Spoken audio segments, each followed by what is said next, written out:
Welcome to Born to Win. I'm Brian Proctor, and each Monday I'll be sharing a short message to help you start your week with focus, clarity, and a sense of purpose. Every episode is designed to remind you that success isn't something you chase, it's something you allow. You were born to win, and when you live in harmony with the laws of life, you begin to experience that truth in every area. So take a deep breath, open your mind, and let's get started. Today we're diving into one of the most important lessons you need to understand, and that is this: self-image. I understood from a young age that I would never outperform my self-image, but having that knowledge didn't always make it easy. When my father, Bob Proctor, would say to me, "Brian, this result is because of your self-image," I wasn't always sure what he meant. The self-image he was talking about was not the fluffy, motivational, believe in yourself concept. It was about understanding how our thoughts, our feelings, and our actions shape who we are by defining what we think of ourselves. Now, it's easy to get it backwards. It's easy to let our results define who we think we are, instead of working from the inside out and letting our results represent our self-image. That is more challenging work because it feels like exposing yourself. You have to be accountable. You have to take responsibility for the fact that your results are not due to outside circumstances. They are due to internal factors. You see, the scientific, powerful, life-altering truth is that your self-image controls every result in your life. Your income, your relationships, your health, and your happiness. Your self-image really is the thermostat of your results. You can try all the tips, strategies, diets, plans, books, courses, and some will help. But if the image you hold of yourself doesn't change, your results won't either. And by image of yourself, I mean your identity.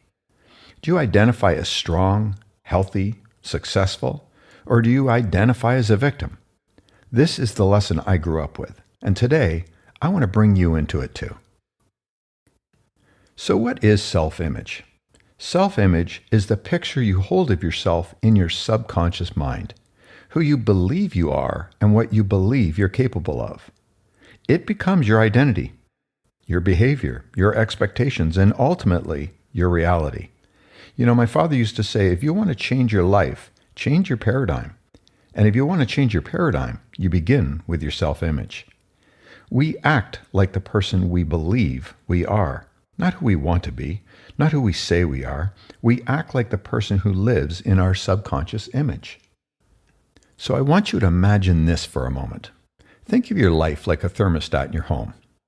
If you set that thermostat to 70 degrees Fahrenheit or 21 degrees Celsius, it doesn't matter if you open the window and freezing air rushes in. The system kicks on to bring everything back to 70 degrees Fahrenheit or 21 degrees Celsius. That's your self-image. You might raise your income, but if your image says, I'm a $60,000 a year person, guess what? Something in life will adjust to bring you right back to that level. Now here's the thing. That works for health, relationships, fitness, career, confidence. They all return to the temperature set by your self-image. So where did it come from? You weren't born with a self-image. You absorbed it. Growing up, I watched my father study every single day. Books, seminars, mentors, repetition. He knew something most people don't. Your environment programs you long before you're aware of it. Think of where your self-image came from. What your parents believed, what teachers said, what friends thought, the environment you lived in, success standards around you, the way people reacted to you, even old childhood experiences you barely remember. You didn't choose most of your beliefs about yourself. They were handed to you, and you accepted them. But here's the gift. You can change them. And when you do, your life changes too. So let me give you a simple example. If someone believes, I'm not good with money, what they are really saying is, I lack confidence with money. And they will unconsciously avoid financial decisions, spend instead of invest, hesitate to ask for raises, repeat patterns that keep them stuck, really shrink from opportunity. And what happens? They stay not good with money, and it becomes their truth. But notice something important. It is never a lack of talent or intelligence. It is a lack of awareness. It was loyalty to their self-image. We are always loyal to our self-image, even when it limits us. How you see yourself is your perception. It is your truth, but it is not the truth. And the perception you have of yourself will influence your confidence and how you interact with the world. So let's talk about something raw for a moment. Worthiness. Most people don't struggle with ability. They struggle with deserving. They think, I don't deserve abundance, or I don't deserve love like that. I don't deserve to be confident. Success is for other people. People like me don't win big. That's not humility. That's conditioning. You must understand that you were born to win. You are just as deserving as anyone else.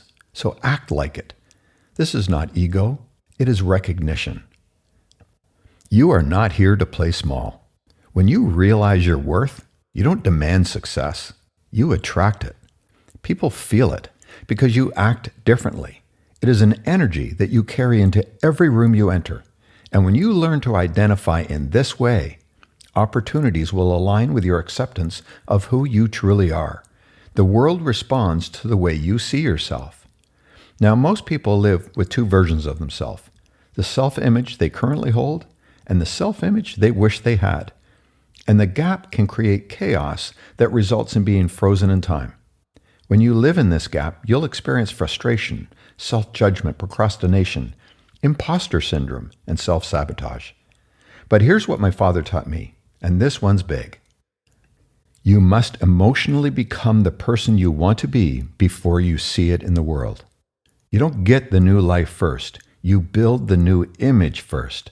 Then the life follows. This isn't positive thinking. It's inner construction. You don't fake it till you make it. You act as if. You would often hear him from the stage. Most people want the heat, but they haven't put the wood on the fire. You have to put the wood on first. You can't just wish. You have to create understanding through consistent study and take daily action toward the change you desire. So let's get practical now. There are ways to rebuild a self-image. First, stop rehearsing the old story. We all have painful experiences from our past, but if you continue to let that story define you, then that story wins. These experiences are like monkey bars. At some point, you must let go to become the person you are capable of being. Start rehearsing a new story. This costs you nothing. Close your eyes and see yourself as the person you want to be. Confident, calm, disciplined, abundant, healthy, lovable, and capable. Feel it. Live it mentally by defining clearly who you want to be and how you want to live. Commitment to the daily repetition of this idea will create identity. Ensure the movie you play in your mind is the correct one. The chatter in our heads is constant. Pay attention to it and direct it toward your true desire, what you really want from life. Next, you must examine your environment as it reinforces your image. Ask yourself honestly, who do I spend the most time with? What conversations do you allow? What standards do you maintain? What do you tolerate? What results feel normal to your group? If you want to change your life, sometimes you must upgrade your circle. Emotionally, mentally, and energetically. You don't cut people out with insensitivity. You elevate yourself so powerfully that they either rise with you or naturally drift away. So let's talk about a tool you can begin using today. That is affirmations. You see, your subconscious learns through repetition and emotion. That's why my father taught the importance of carrying a goal card every day. The purpose of the goal card is that you write out your goal. You read it each day over and over and over again until you feel it and believe it. You do the same with your self-image. Say it until it sticks. Now, I like to use I am statements like, I am confident, I am worthy, I am capable, I am disciplined, I am successful, and the most important, I am deserving. Every time you repeat it, you build a new groove in your mind. Affirmations, it's not magic, it's construction. An exercise that I teach in my program, Proctor's Principles, is something you can begin right now. Do this today because you cannot change what you're not aware of. Take a sheet of paper and draw a line down the middle. On the left side, write who you've been. And on the right column, write, who am I becoming? Now on the left, write the words you have used to define yourself. Be honest. No one's judging you. This is just for you. Remember, your results are an outer expression of your current inner image. So some examples could be, doubtful, undisciplined, fearful, hesitant, insecure, not enough, scarcity mindset. And on the right side, write out the qualities you wish to embody. Begin defining your new identity.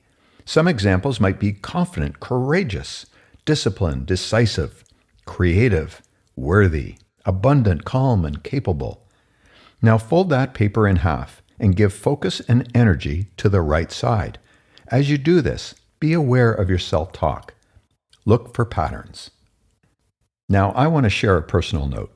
Let me say something that might surprise you. Growing up, I watched my father transform his life dramatically, and people assume that meant I automatically inherited confidence, discipline, and belief. But self-image isn't genetic. I said in the beginning that this wasn't always easy. I had to build and rebuild my self-image. It is a work I will continue as long as I am here because I know I am here to grow. And that is exactly what this exercise is, growth. After my father passed away in 2022, I had many moments where I questioned, who am I in this world? Do I deserve to succeed too? Can I live up to this? And you know what? I have no shame about this. If someone tells you they don't ever doubt themselves, they're lying. My father was working on his self-image even in the final days of his life, challenging himself to be the best version of himself every day, despite circumstances. Self-image work isn't just for beginners. It's lifelong, no matter your level of awareness, status, or achievement. But here's the good news. Once you understand the mechanism, you can always rise again. Now, if you remember only one thing from today, let it be this. You cannot outperform your self-image, but you can reprogram it. And when you do, everything shifts. You're not becoming someone new. You're releasing the version of you that was conditioned into limitation. The real you has always been extraordinary. Allow yourself to be who you were meant to be. You were born to win.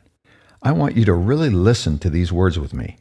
I am worthy of a beautiful life. I am capable of extraordinary things. I am rewriting my story and letting go of the old story. I am becoming who I truly am. My self-image is rising, and my life is rising with it. You were never meant to live small. Life expands in proportion to your self-image. Decide who you are.